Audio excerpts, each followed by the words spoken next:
Enregistre. C'est parti. Alors, on est dans les halachot de Metsia ou Picadon, c'est-à-dire trouvaille et garde. Comme on a dit l'autre fois, que à partir du moment où vous trouvez un objet, s'il est décidé que vous ne pouvez pas le prendre pour vous dans les conditions de, comment on appelle ça, d'abandon de la personne, donc vous le prenez à la maison pour le garder, pour le rendre à la personne, et à ce moment-là vous passez de trouveur au statut de trouveur au statut de gardien gratuit. Donc c'est pour ça que c'est dans les mêmes halachot, Metsia ou Picadon, celui qui trouve et celui qui garde. Donc maintenant, on a dit que celui qui perd un objet, qu'est-ce qui fait que l'objet est à vous ou pas? L'objet est à vous si la personne elle a renoncé à l'objet. Elle a renoncé, c'est-à-dire elle n'espère pas le retrouver. Ça s'appelle Yush. Elle a désespéré de trouver l'objet. D'accord? Mais c'est pas parce qu'elle a fait Yush, il faut que ce soit un Yush Gamour pour que ce soit à vous. Un Yush total, c'est-à-dire qu'elle n'a plus aucun espoir de retrouver. Si elle s'inquiète seulement, ça ne s'appelle pas Yush Gamour, et dans ce cas-là, vous n'avez pas le droit d'en profiter tant qu'on n'est pas arrivé à Yush Gamour, à abandon total. Donc quand il y a Yush Gamour, quand il y a désespoir total, l'objet n'appartient à personne, donc vous pouvez le prendre. D'accord? Donc, si vous êtes... donc on a vu déjà les cas qui se présentent. Quand ça se passe dans un domaine public, c'est un endroit où il y a du passage. Il y a beaucoup de passages, alors, comme il y a beaucoup de passages, la personne suppose qu'elle ne va pas retrouver l'objet. D'accord? Est-ce que je peux dire quelque chose? Quand j'étais dans le bus... Attendez, je ne peux pas rentrer dans les questions, dans les détails. Il faut écouter d'abord les principes. Quand vous oubliez quelque chose dans un domaine public, ce n'est pas un domaine du Shabbat, domaine public, d'après le Shabbat. Domaine public, c'est un domaine où il y a des gens qui passent, beaucoup de gens qui passent. Alors on fait une différence, par exemple, si c'est une bête à Knesset, par exemple. Une bête à Knesset, ça s'appelle un domaine public, parce qu'il y a plein de gens qui passent. Ou un bureau. Un bureau, il y a des tas de gens qui défilent, ça s'appelle un domaine public. Ou une salle de fête. Une salle de fête, de spectacle ou de fête, il y a des tas de gens qui passent, donc ça s'appelle tous ces endroits-là domaine public. Il n'y a pas besoin que ce soit un endroit ouvert. Même un endroit fermé, ça s'appelle domaine public. D'accord? Alors, si c'est un endroit public, a priori, donc il y a deux possibilités. Soit l'objet a été perdu, soit il a été oublié. Il y a une différence entre perdu et oublié. D'accord? Si vous avez laissé votre sac accroché à une chaise dans une salle, ça ne s'appelle pas perdu, ça s'appelle oublié. D'accord? Ou si vous avez oublié vos bagues quand vous avez fait les tilas sur le lavabo, ça ne s'appelle pas perdu, ça s'appelle oublié. Donc il y a une différenciation entre perdu et oublié.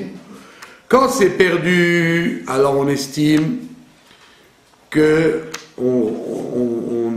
y a renoncé. On a renoncé à l'objet parce que on dit qu'il n'y a aucune chance de le retrouver. Perdu, ça veut dire perdu. Il est tombé par terre, et puis il est tombé par terre où il était resté sur une table. Et on a débarrassé la table, d'accord? Ou c'est dans l'ascenseur, tout ça s'appelle perdu. Si c'est perdu, Alpidine, d'après le din strict, vous auriez le droit de prendre l'objet, parce que parce que la personne a certainement renoncé. Combien de temps on donne entre le temps de renoncement et la propriété? C'est le temps logique qu'il faut pour qu'une personne se rende compte qu'elle a perdu. D'accord? Si c'est un portefeuille, on donne 12 heures, puisque les gens en général ils se servent souvent de leur portefeuille pour prendre un papier ou de l'argent.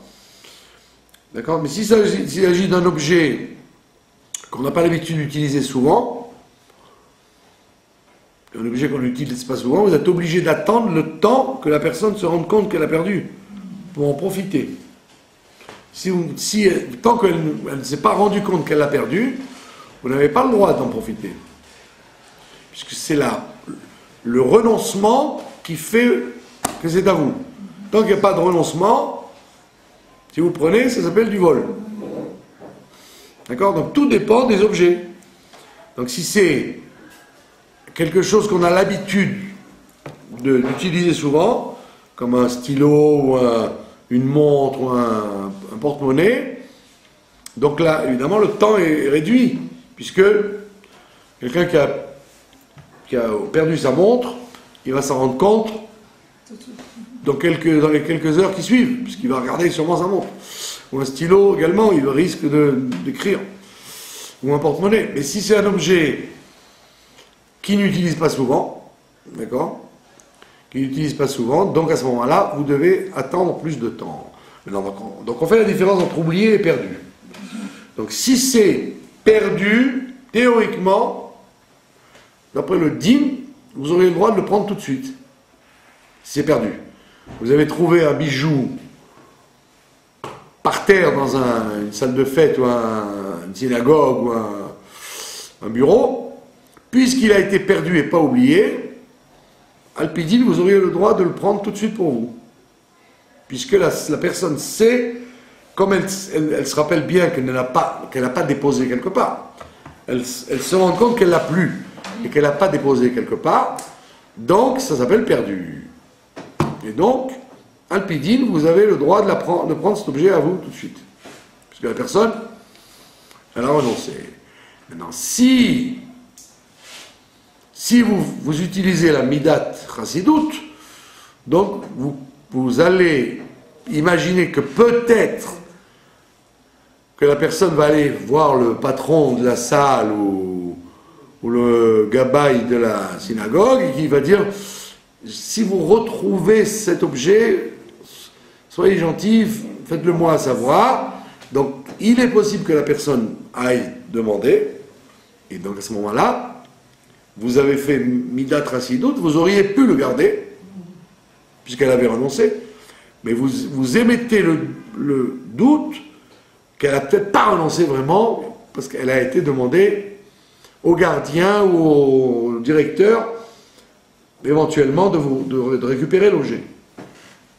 C'est ce qui se passe généralement dans un avion, ou dans un autobus, ou dans un train. Il y a des entrepôts entiers d'objets perdus. Ça veut dire que les gens savent, la plupart des gens sont honnêtes, que quand ils savent qu'un objet a été oublié dans un train ou un bus ou un avion, que ça ne s'appelle pas perdu. Que les gens disent: je l'ai pas fait tomber sous la banquette, je l'ai laissé sur le siège, par exemple. Donc, une gentille personne va avoir la bonne idée de le rendre.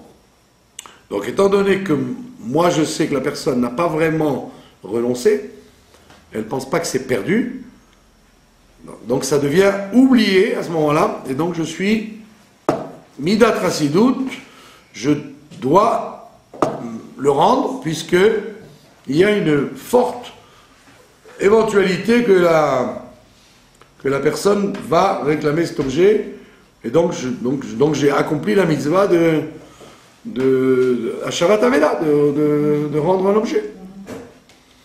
D'accord? Bien que, d'après la halakha, j'aurais pu puisque c'est un endroit public, Obligation.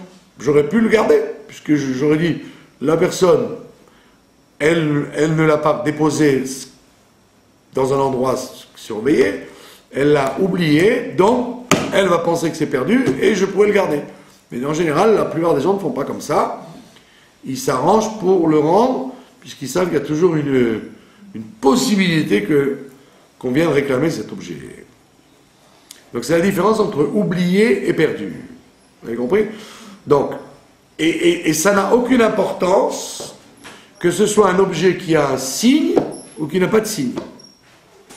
Un objet qui n'a pas de signe, a priori on est beaucoup plus allégeant. S'il n'y a pas de signe, c'est probablement plus sûr que le propriétaire va renoncer, puisqu'il n'y a pas de signe. D'accord? Si vous perdez un objet qui n'a aucun signe, comme de l'argent par exemple, à l'époque du Shulchan Aruch, d'Agmara, du Shulchan Aruch, il n'y a pas si longtemps que ça, les pièces, l'argent avait un signe. D'accord? On pouvait reconnaître un signe. Par exemple, vous aviez un louis d'or, alors vous saviez s'il est usé un peu, ou s'il est fendu quelque part. Donc il y avait un signe. D'accord? Parce que les monnaies en métal, on les reconnaissait bien, donc vous pouviez dire, j'ai perdu un louis d'or, et la preuve c'est que le nez de Louis XIV est usé. Parce que vous reconnaissiez la pièce. Mais aujourd'hui, comme l'argent n'est pas de l'argent, l'argent c'est de la ferraille, ou c'est des morceaux de papier, c'est des billets, donc aujourd'hui ça ne s'appelle plus un signe. C'est pratiquement impossible que quelqu'un qui a perdu un billet de 100 shekels ait marqué le numéro dessus. Les gens ils n'ont pas l'habitude de marquer les numéros des billets quand ils se promènent, quand ils vont faire leurs courses. Donc il n'y a plus de signe. Donc Alpidine, si vous trouviez dans un endroit un billet d'argent ou une pièce d'argent, c'est probablement que la personne n'a aucun espoir de le retrouver. Ça c'est Alpidine. Après la halakha, vous n'auriez pas l'obligation, vous pourriez le prendre directement pour vous, parce que un billet de 100 shekels, c'est sûr que la personne va se dire, si je l'ai perdu dans une salle de mariage, avec les danses et les garçons qui nettoient tout, ou c'est parti à la poubelle, ou quelqu'un l'a ramassé et l'a pris. Donc bien que, effectivement, d'après la halakha stricte, vous auriez pu prendre l'argent pour vous, puisqu'il n'y a pas de signe. D'accord? Midat Rasidut, c'est que vous pouvez dire, vous pouvez annoncer que vous avez trouvé une certaine somme d'argent, et peut-être que, effectivement, sans dire quoi, il ne faut pas donner d'indication, et peut-être qu'effectivement quelqu'un va, par hasard, dire au directeur de la salle, si quelqu'un vous donne un billet d'argent, sachez que c'est à moi. Donc je vous téléphonerai dans quelques jours. Donc vous avez la mitzvah, si vous pouvez effectivement, pas de donner au directeur, de prévenir le directeur que cet objet se trouve chez vous.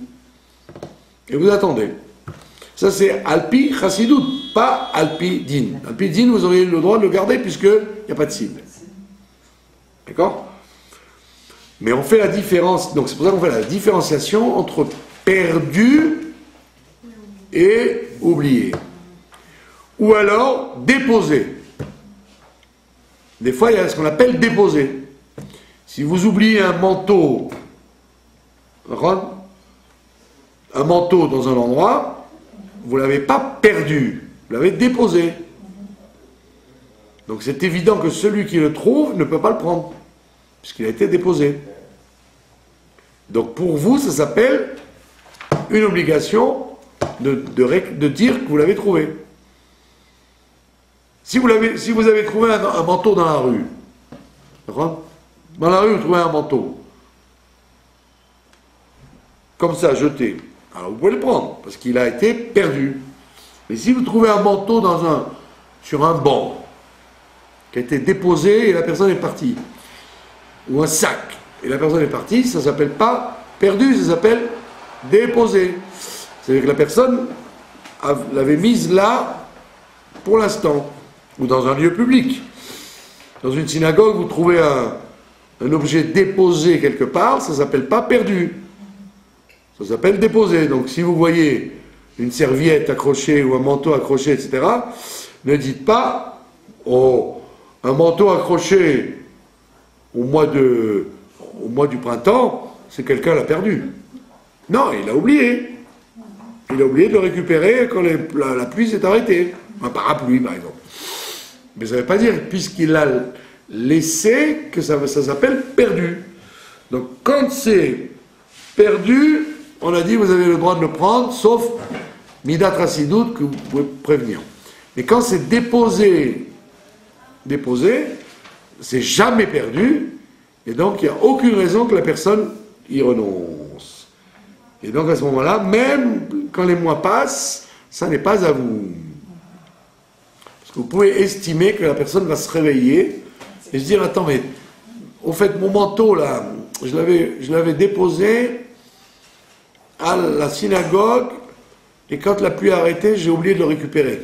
À Pessah, j'ai pas pensé à le récupérer, mais il doit y être encore. Donc à ce moment-là, vous n'avez pas le droit de le prendre, puisque ça a été déposé, pas oublié, ni perdu. Vous avez compris?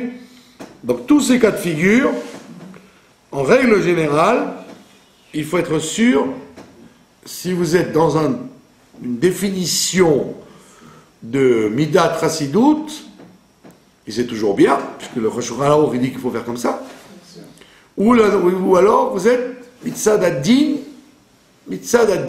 vous n'avez aucun problème. Un billet de 100 shekels dans la rue, Mitzad ad-Din, Mitzad Rassidout, vous n'avez aucun problème, vous pouvez le prendre. Parce que c'est évident que même si quelqu'un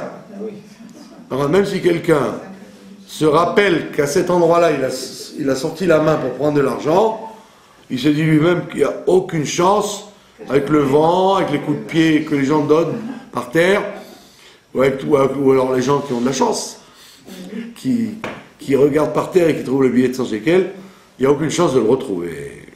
D'accord? Maintenant, si vous êtes très tzaddik, si par exemple vous êtes dans un magasin, d'accord? Vous êtes dans un magasin. Comme on l'a dit déjà, si le billet se trouve du côté des clients, il est à vous. S'il est du côté du vendeur, il est à lui. D'accord? Donc vous aurez pu dire la même chose. Quelle est la probabilité qu'un billet qui aurait été perdu dans le magasin du côté des clients s'y trouve encore? D'accord? Donc si vous êtes chassid, vous prenez le billet et vous mettez un petit mot. Où vous dites au vendeur, quelqu'un a perdu quelque chose, qui me téléphone. Vous dites ni argent, ni montre. Vous dites, quelqu'un a perdu quelque chose du côté des clients, qui me téléphone si quelqu'un vient réclamer. Et vous lui dites rien. Parce que le vendeur, il est capable de dire, ah, c'est à nous. C'est à nous, c'est au magasin. D'accord?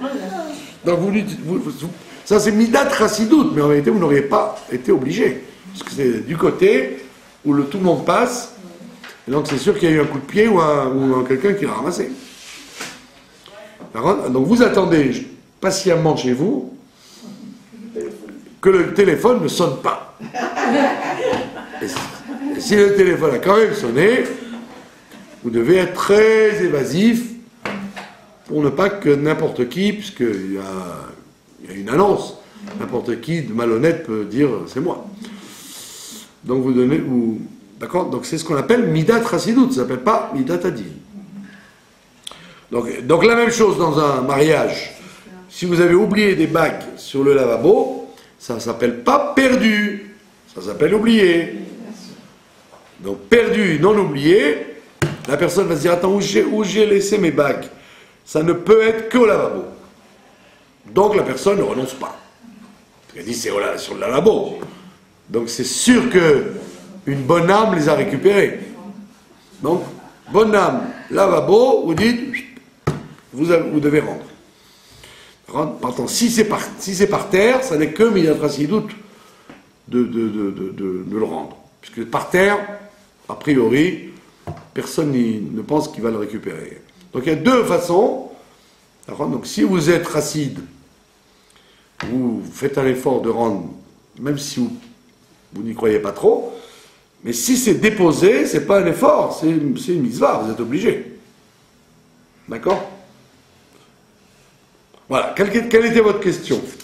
Ma question, c'est, je voyageais à Bnei-Brak, je voulais descendre, je vois la tmouna du Rabbané Mouchka à côté du chauffeur, à côté de la porte. Je l'ai laissé. Alors j'ai dit, est-ce que, vous savez, je dis au chauffeur, vous savez, qu'est-ce que c'est cette photo? Il a dit non. Je sais la femme du rabbin de Lubavitch. Est-ce que je peux la prendre? Il a dit non, je n'ai pas le droit de vous la donner. Peut-être quelqu'un vient la chercher. Est-ce que moi j'ai le droit d'y aller à Vidot Eged? Ça fait 10 jours plus que ça. Est-ce que j'ai le droit d'aller à Eged et de dire si le chauffeur vous a déposé une photo d'une dame? Parce que le chauffeur ne sait même pas qui c'est. J'étais étonnée parce que c'était la grala de Ted Kislev, ils ont donné ça comme un grala. Et moi, je descends du but, je le trouve délaissé à côté, pas à côté de la porte, à côté du chauffeur à droite. Ouais, la personne a oublié. Hein. Mais on ne peut pas l'oublier parce que c'était pas dans une chaise. Elle a oublié, elle a mis là, puis elle a oublié, ou alors peut-être elle a voulu l'offrir à l'autobus. Non, mais elle était à côté du chauffeur, mais lui, il ne sait même pas ce que c'était. Alors, est-ce que je dois aller à Gued et demander si quelqu'un vous a déposé une photo quelconque, il ne sait pas, mais le chauffeur même pas il savait qu'est-ce que c'est cette photo. Il a dit, moi, je peux la délaisser là, vous pouvez aller dans quelques... Voilà, il faut attendre le temps, Voilà. En général, c'est plusieurs mois. Un mois? Ouais. Et un jour, j'ai trouvé ça chez quel à côté de David K. Ben c'est à moi. À côté de David K, ça peut être qu'à moi les 100 shekels. Oui, alors un monsieur de loué me dit que c'est à moi. Ah. Il n'importe quoi. Ben, il n'a pas répondu. Ben, bien sûr. Il a dit c'est à moi, il m'a vu que ramasser 100 shekels. Il était loin de moi, il m'a dit c'est à moi, vous me la donnez tout de suite. Ça c'est la malhonnêteté, ça. Peut-être c'est à lui, mais il ne peut pas le prouver. J'ai pas fini. J'avais des contrats dans toute classe, j'ai donné des messages. Allez, d'accord. Donc on a vu donc l'argent domaine public, c'est celui qui le trouve le premier. D'accord? Voilà. Est-ce que vous avez d'autres questions? C'est ce qu'on appelle, donc on a dit, quand vous avez fait la récupération de l'objet, donc maintenant vous emmenez cet objet chez vous, et automatiquement vous devenez gardien gratuit, et donc vous rentrez dans une autre définition. Gardien gratuit, ça veut dire que vous n'avez pas le droit d'utiliser cet objet, sauf si c'est pour le conserver, quoi, le protéger. D'accord? Si c'est un billet de 100 shekels, c'est évident que vous pouvez le garder dans la poche et tourner avec, parce que la personne ne veut pas ce billet de 100 shekels qu'elle a perdu. Elle veut la valeur de 100 shekels. Donc on ne parle pas de ça, on parle d'un objet particulier. Vous n'avez le droit de vous en servir que si vous le protégez par ça, mais pas vous en servir en disant puisque je suis gentil, je le garde, j'ai le droit de m'en servir. Pourquoi? Parce que, comme on l'a dit tout à l'heure, la propriété, le fait que la personne soit désolée et renoncée, ça ne vous confère pas la propriété tant que c'est pas un yush gamour, tant que c'est pas sûr et certain que la personne l'a oublié complètement et qu'à ce moment-là ça vous appartient. Ça vous appartient un peu mais pas totalement. Et donc vous êtes gardien, vous n'êtes pas propriétaire. Donc si vous avez trouvé un objet, interdiction de vous en servir, sauf si vous le protégez, vous le préservez en l'utilisant. Ou alors, comme quelqu'un m'a dit, si vous trouvez un téléphone portable, vous appuyez dessus pour récupérer par exemple, le numéro de la personne. Mais vous n'avez pas le droit de vous en servir pour vos communications en personnel. Donc vous devenez un gardien gratuit. Et donc vous avez tous les cas de force majeure qui vous tombent sur la tête si ça arrive. S'il y a un vol, etc., si vous l'avez mal gardé, etc., ben vous êtes responsable. Ma fille, elle a trouvé une gourmette en or chez moi, dans l'entrée. Elle m'a dit, ça doit appartenir au moins, sûrement quelqu'un qui habite ici, parce qu'il y a du va-et-vient, il y a des bureaux. Et elle m'a dit, écoute maman, moi je vais mettre une annonce, on va la scotcher dans l'entrée. Voilà, on va trouver une gourmette, à qui elle est, elle téléphone tel numéro. Et après, on a demandé, dites-nous comment elle est, quelle couleur, c'est de l'or blanc ou de l'or jaune et tout ça. Mais en fin de compte, c'était la voisine du dessus qui l'a perdue. Et elle est venue Bravo. remercier. Et comme une clé, c'est pareil, la clé, 3 fois j'ai trouvé les clés dans la serrure. Et les gens sont partis travailler. Je prends la clé, Ça arrive souvent. Et vous aurez pu... je mets un papier.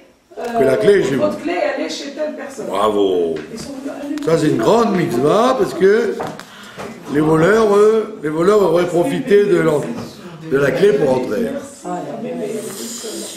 Voilà. Voilà. Donc je vous félicite de votre mitzvah. Et que tout le monde soit comme vous, parce que beaucoup de voleurs profitent de cette... Ils font des maisons comme ça, ou des gens qui oublient les clés, c'est facile. Bon, on est Parashat Vayechi maintenant.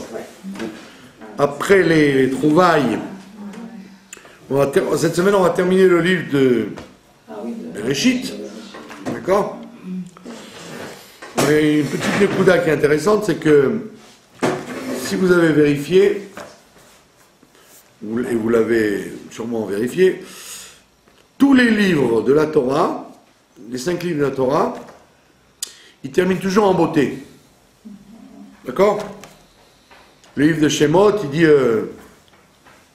voici les mitzvot, le livre de Vaïkra, voici les mitzvot, le livre de Bamidbar, voici les voyages qu'on traversait dans le désert. D'accord? Le livre de Dvarim, il termine et voici la bracha que Moshe a donnée. Tout se termine en beauté. Il y en a un qui termine en queue de poisson, c'est ce Bereshit. Plus qu'en queue de poisson. Il termine en truc pas sympathique du tout.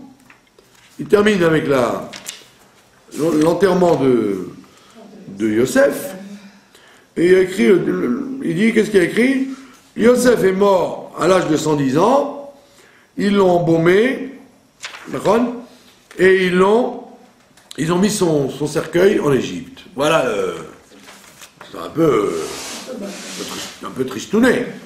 Mais non, c'est pas joli du tout. On aurait pu dire, voici la fin du livre des patriarches qui termine en beauté. Ça ne termine pas du tout en beauté. Non seulement on vous raconte la mort de Jacob, mais on vous raconte la mort de Yosef. Et lui aussi, il est mort et il est enterré en Égypte. Alors ça veut dire, on vous angoisse, quoi. Au lieu de terminer bien, on vous angoisse. Alors c'est une question. Pourquoi le livre de Bereshit finit tristement? Alors il y en a qui répondent tout simplement parce que la suite du livre de Bereshit, c'est quoi? C'est Shemot. Et comment ça commence? Shemot. Vele Shemot. Voici les noms des Juifs qui sont entrés en Égypte. Donc ça veut dire qu'en vérité, le livre de Bereshit, il ne termine pas. C'est une parenthèse pour vous dire, mais voici les noms des enfants d'Israël qui sont entrés en Égypte, pour en arriver à la sortie d'Égypte et au don de la Torah et à la construction du tabernacle. Donc en réalité, là, Bereshit, on ne peut pas dire, c'est fini Bereshit, maintenant vous allez voir la semaine prochaine un nouveau livre. Non, on vous dit, le livre de Bereshit, il continue avec Shemot. C'est une suite d'événements. Pas comme les autres livres, qui ne sont pas liés avec une suite d'événements. C'est des sujets complètement différents. Mais Bereshit, c'est l'introduction à Shemot. C'est pour ça, ne t'inquiète pas que Yosef soit mort et enterré en Égypte, parce que c'est la suite qui nous intéresse, comment l'exil va avoir lieu, et la sortie d'Égypte, et le nom de la Torah, etc. Donc, comment on appelle ça, une fausse fin, quoi. On appelle ça la fin du livre de Bereshit, mais en vérité, c'est la fin de la première partie de la sortie d'Égypte. On était jusque là pour raconter l'Égypte et la sortie d'Égypte.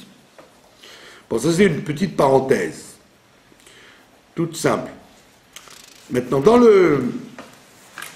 la paracha elle-même, l'essentiel de la paracha, c'est nous raconter les brachot, les bénédictions que Yaakov fait à ses enfants. Il prend tous ses enfants et il les bénit. D'accord? En les bénissant, en même temps, il leur donne leur vocation. Qu'est-ce qu'ils vont être dans l'histoire? Chaque tribu, qu'est-ce qu'elle va être? Quel est son rôle et sa vocation? Et donc c'est très, comment on dit, prophétique de la part de Jacob, qui voit dans chaque enfant qu'est-ce qu'il va devenir et qu'est-ce qu'il est appelé à apporter. Et donc, il y a quand vous lisez les différentes définitions des fils, vous auriez tendance, chacun aurait tendance à dire: ah, moi j'aurais bien aimé être comme Yehuda, moi j'aurais bien aimé être Ron. Quelqu'un il va dire: ah, moi j'aurais bien aimé être comme Zevouloun, un homme d'affaires, un businessman. Ron. Zevouloun, l'ancêtre des Tunisiens, Ron. Zébulon. C'est les Tunisiens, parce qu'ils ont inventé le thon. Le thon, ils habitent au bord, ils adorent la mer. Ils ont découvert le thon, le bord de la mer, et les seules familles juives qui s'appellent Zébulon, c'est les Tunisiens. Pas Zébulon chez les autres. Donc probablement ils viennent de là-bas, les Tunisiens. Donc le gars il va dire: aïe aïe aïe aïe aïe, j'aurais bien aimé être Zébouloun parce que au lieu d'être, je sais pas, je gagne pas d'argent, je sais pas faire du business. Si j'avais été Zébouloun, j'aurais été un homme d'affaires. L'autre il dit plus rare. Il va dire: ah, moi j'aimerais bien être Issachar dans la Torah. L'autre il dit: moi je voudrais être Yehuda, j'aimerais être un roi, un lion, un guide. Parce qu'on voit bien que c'est le patron des tribus, Yehuda. Et Yaakov lui dit: tu seras le roi. Tu seras fait pour être roi. Donc c'est un peu comme dans le zodiaque. Quand les gens ne connaissent rien au zodiaque, alors quand vous leur dites: voilà, vous êtes du Scorpion, ascendant Sagittaire, alors la première question qu'ils vous posent: c'est bien, est-ce que c'est bien ou pas? Comme s'il y avait du bien ou du mal. Dans les signes zodiacaux, il n'y a pas de bien ou de mal. Dans chaque signe, il a les qualités et des défauts, une faiblesse et une force. Donc, en plus, comme on ne l'a pas choisi, le mois où on est là et l'endroit où on est, on ne l'a pas choisi. Ça ne dépend pas du tout du libre arbitre. Donc, c'est évident que Dieu n'a pas fait exprès de vous faire naître dans un mois négatif ou un mois positif. C'est pas volontaire tout ça. Chaque chose, il peut y avoir du bien et du pas bien. D'accord? Quelqu'un qui a un signe de feu, bon ben, c'est un signe de feu, donc ça peut être soit un orgueilleux, ou soit, s'il se travaille, quelqu'un de dynamique, sans être orgueilleux, etc., etc. Donc, mais dans les tribus, vous avez la même chose. Quelqu'un va dire: ah, moi j'aurais bien voulu être voilà, Dan. Voilà. Dan, c'est Shimshon, c'est les gens rigoureux, forts, costauds. J'aimerais être Dan.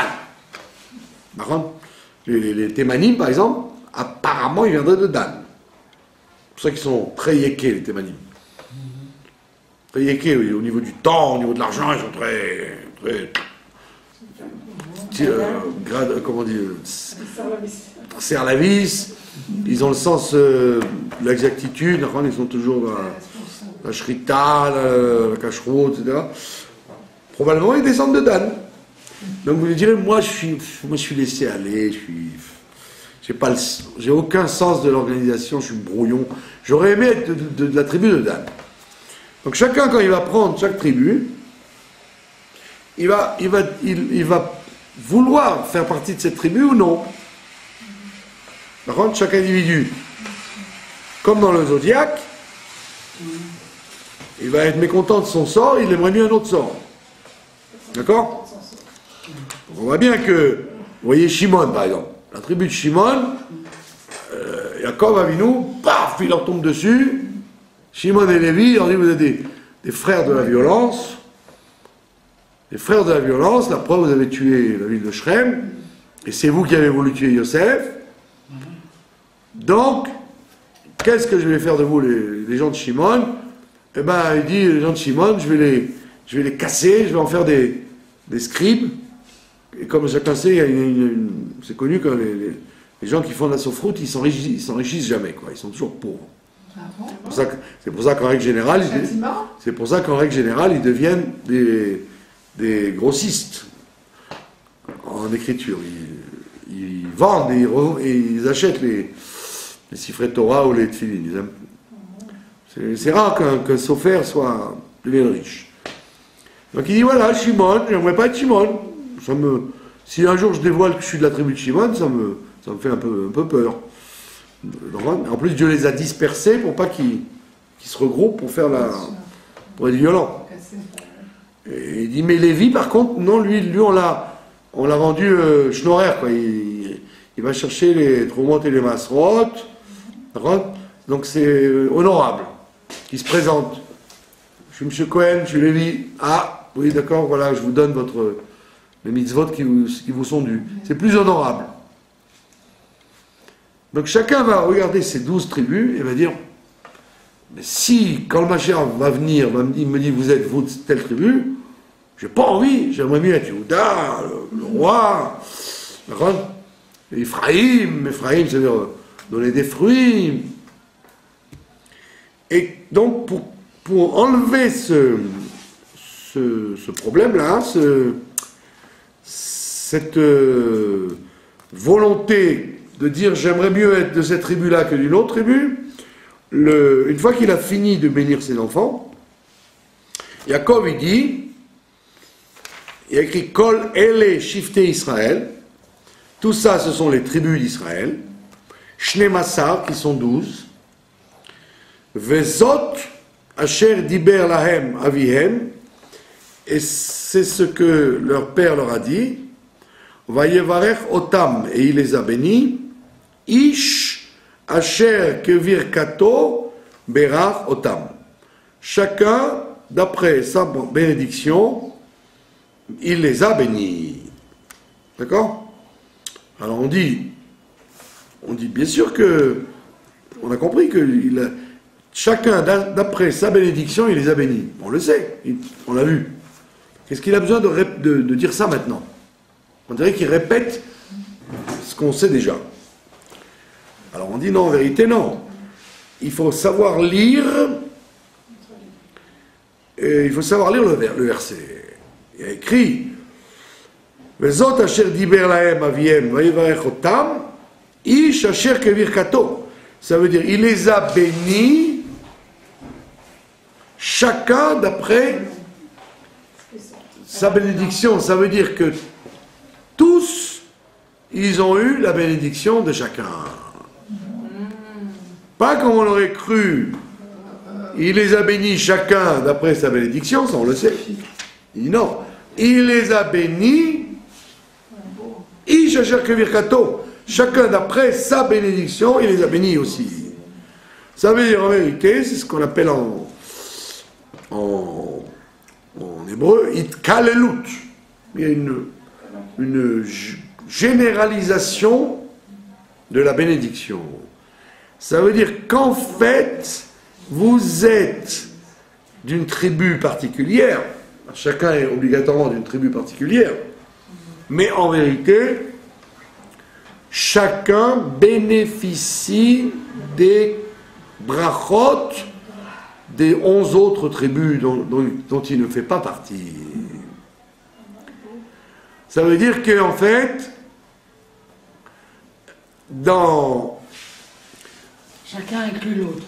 Chacun a la possibilité, bien qu'il soit d'une tribu différente et particulière, il a la possibilité de dévoiler chez lui les qualités des autres tribus qui sont aussi en lui de façon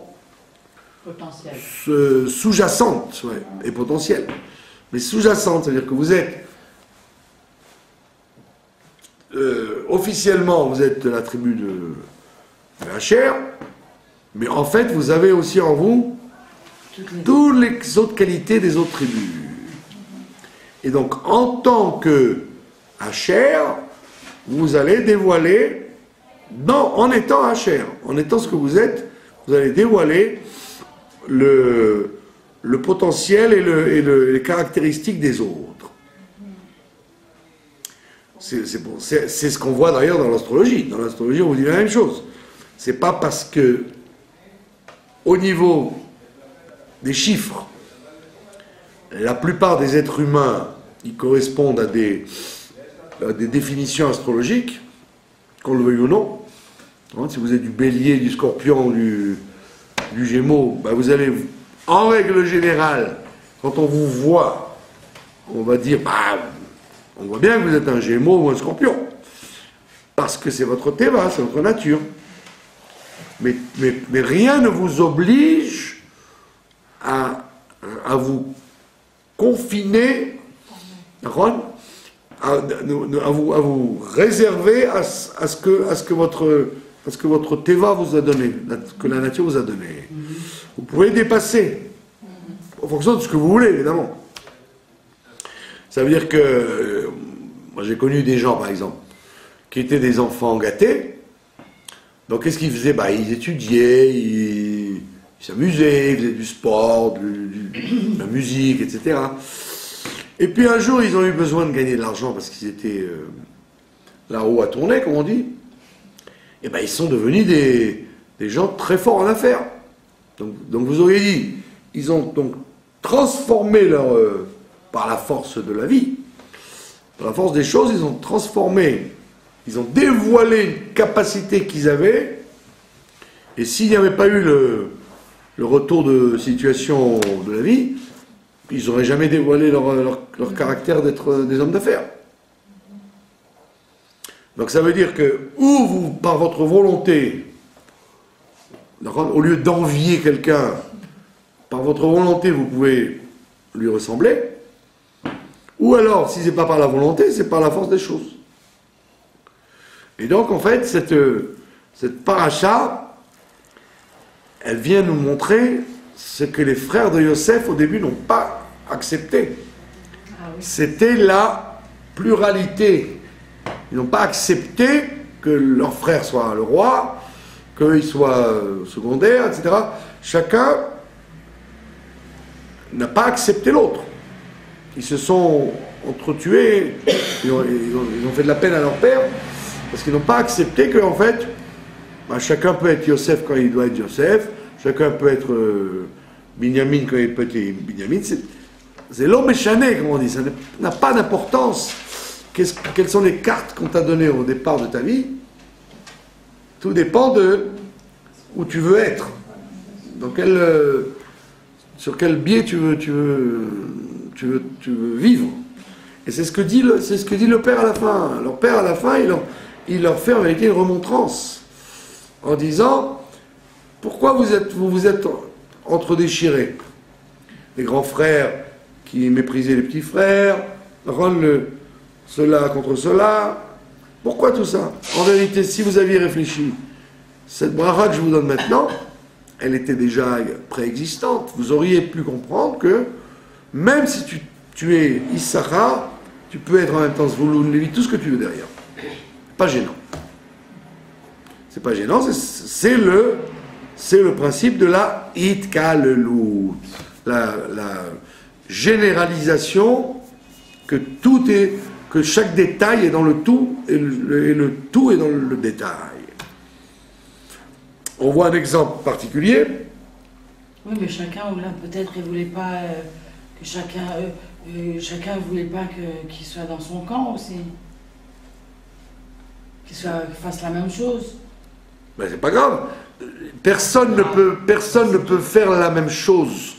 Puisque si vous êtes de Zevouloun, l'autre, il sera jamais vraiment de Zevouloun. Il aura le point de Zevouloun qui l'intéresse, mais vous aurez le Zevouloun Aklali. Vous serez le Zevouloun Klali et lui le Zevouloun du détail. D'accord? Mais même vous n'aimeriez pas être collé à ce que l'autre est. Vous voulez être ce que vous êtes vous.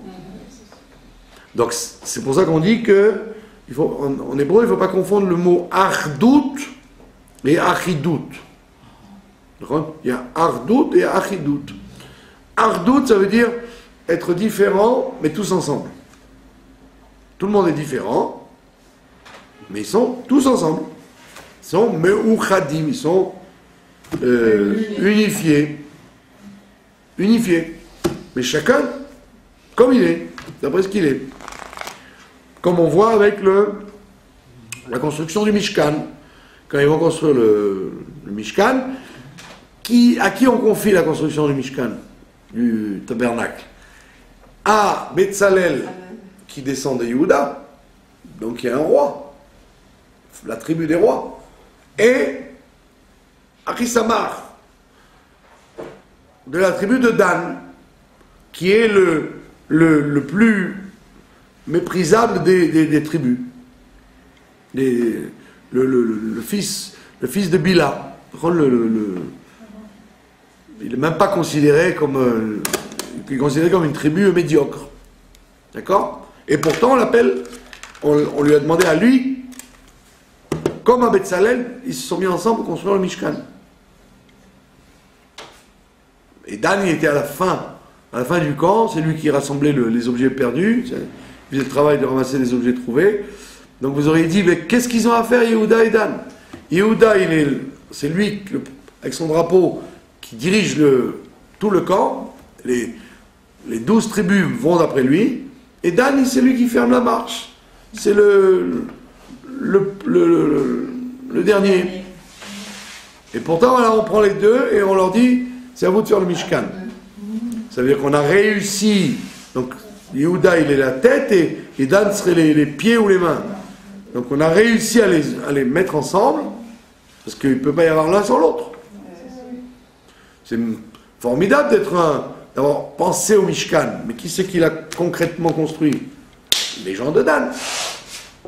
C'est-à-dire que toi tu penses, l'idée elle est magnifique, tu l'as bien pensé, mais pour la réaliser, le contremaître pour faire ça, c'était le responsable de Dan.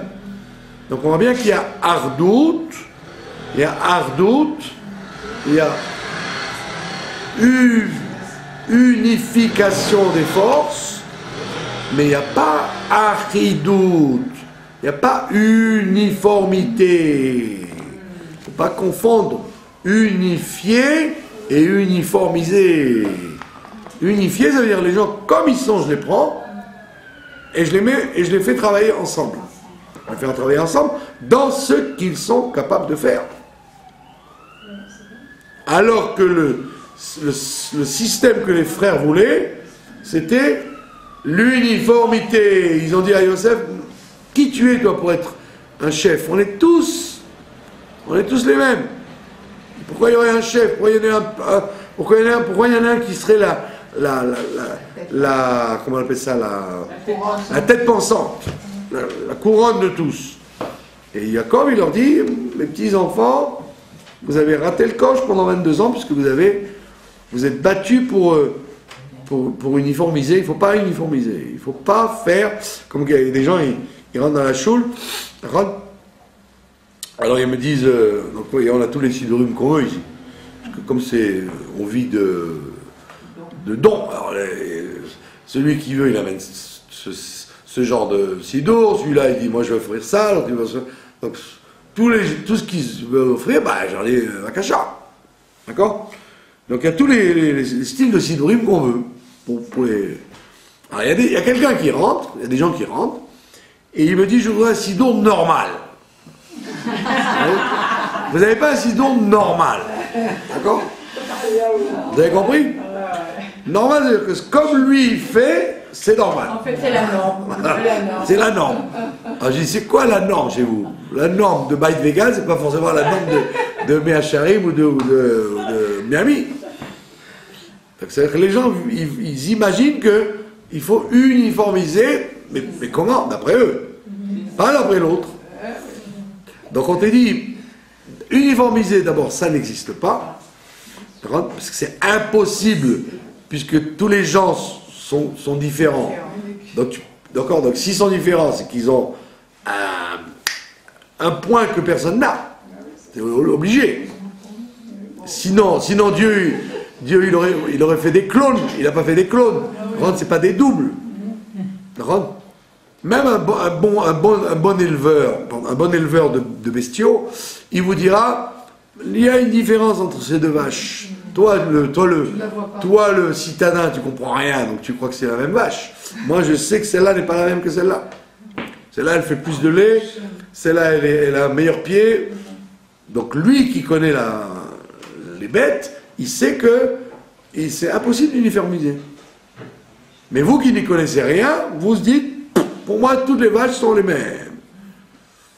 Et donc on fait la même chose avec les êtres humains. Comme on ne comprend rien aux êtres humains, on pense que moi, ce que je suis, c'est la norme. Donc tu vas faire comme moi je te dis, puisque c'est moi la norme. Alors on dit, non, ça n'a aucun intérêt. Tu ne seras pas heureux s'il y avait un deuxième comme toi. Ça n'a aucun intérêt qu'il y en ait un deuxième comme toi. Donc c'est ce que dit Jacob, il leur dit, vous avez envie tu as envie de la sagesse de Issachar, en toi tu peux avoir la sagesse d'Issachar. Tu veux le côté charismatique de Yehuda, tu as le côté charismatique de Yehuda, mais il faut savoir dans quel domaine, d'accord? Il y a des gens qui peuvent être d'excellents chefs de Boy Scout, mais ils seront incapables d'être chef de parti politique, ou chef d'entreprise. C'est pas parce que tu es patron de ton quartier, des meilleurs bouchers du quartier, que tu peux être le meilleur écrivain du monde. Tu as une Nekuda où tu es le plus fort, et les gens doivent te reconnaître comme le plus fort. Mais dans un autre domaine, écrase-toi, sois derrière, sache ta place. D'accord? Jusqu'à combien? Un jour, il y avait une histoire comme ça avec Arthur Rubinstein, le grand pianiste. Arthur Rubinstein, alors, évidemment, quand il faisait un concert, il y avait des milliers de gens qui venaient l'applaudir. Un jour, il était dans une queue. Alors tout le monde disait, mais passez devant, monsieur, passez devant. Il dit, écoutez, quand je suis au piano, je suis le plus grand et personne ne passe devant. Mais quand je suis dans la queue, là où je suis dans la queue. Je fais la queue comme tout le monde. Quel rapport entre le piano et faire la queue?